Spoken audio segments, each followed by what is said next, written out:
Mummy, देसी दारू के काले धंधे को बंद करने के लिए सरकार ने पूरे गुजरात में। क्या सच में कोई धंधा छोटा नहीं होता है और धंधे से बड़ा कोई धर्म नहीं होता है? सच में, लेकिन जब तक उससे किसी का बुरा ना हो तब तक। समझा?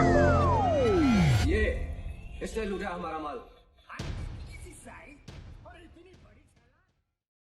राजू के वारिस की हुई मौत। क्या डूबेगा राजू का बिजनेस? किसके आने से उड़े सबके होश? बेटा 1992 में एक हिंदी ड्रामा फिल्म है।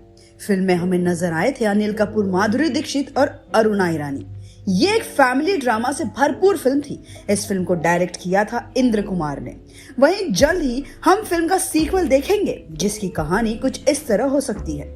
आज तक की कहानी में हमें देखा कि राजू यानी अनिल कपूर अपने बिजनेस को आगे बढ़ाता है और उसका बिजनेस बेहद तरक्की करता है, लेकिन उसकी किस्मत में सब जगह पे खुशी नहीं लिखी होती। सारू यानी माधुरी दीक्षित प्रेग्नेंट होती है, पर कुछ कॉम्प्लिकेशंस की वजह से वो अपना बच्चा खो देती है। जिसके बाद राजू सारू के साथ मिलके एक अनाथ आश्रम खोलता है। आज सारू अपना सारा वक्त बिताती है और बच्चों का ध्यान रखती है। देखते ही देखते वक्त बीत जाता है और राजू और सारू की भी उम्र बढ़ जाती है। जिसके बाद वो सोचते हैं कि वो अपने बिजनेस की पूरी जिम्मेदारी दे देंगे देव यानी विक्रांत मैसी को, जो कि राजू के भाई का ही बेटा होता है।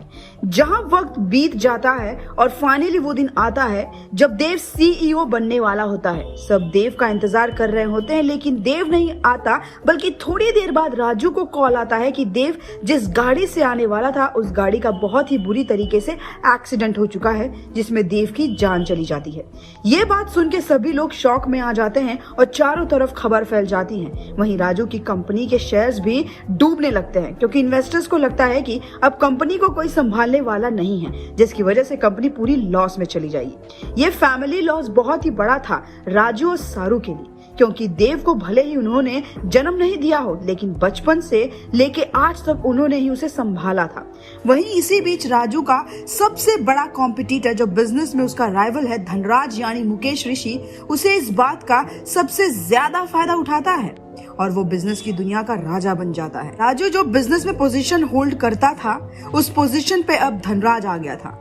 वहीं सभी लोग अब ये मान के बैठे थे कि राजू का बिजनेस पूरी तरह से बर्बाद हो गया है, क्योंकि अब उसका कोई वारिस बच्चा नहीं है। अपने बिजनेस को ऐसा डूबता देखकर राजू प्रेस कॉन्फ्रेंस बुलाता है और कहता है कि वह बहुत इंपॉर्टेंट अनाउंसमेंट करने वाला है और इस बात का सबसे बड़ा इम्पैक्ट पड़ता है धनराज पर। और वो अब ये सोचता है कि राजू अपने बिजनेस का फुल्ली डेमोलिश कर देगा, क्योंकि अब उसके पास ऐसा कोई नहीं है जिसे वो अपना बेटा कह पाए। और देखते ही देखते वो दिन आता है जब सब लोग यही मान चुके थे कि राजू अपना बिजनेस किसी और को सौंप देगा।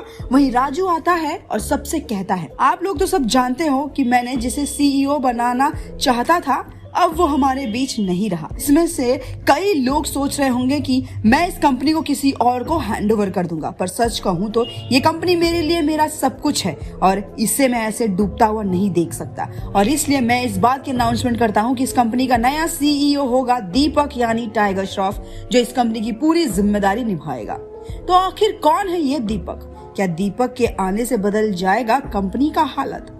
क्या दीपक का आना कहानी में लाएगा ट्विस्ट? आगे की कहानी जानने के लिए आपको थोड़ा इंतजार करना होगा।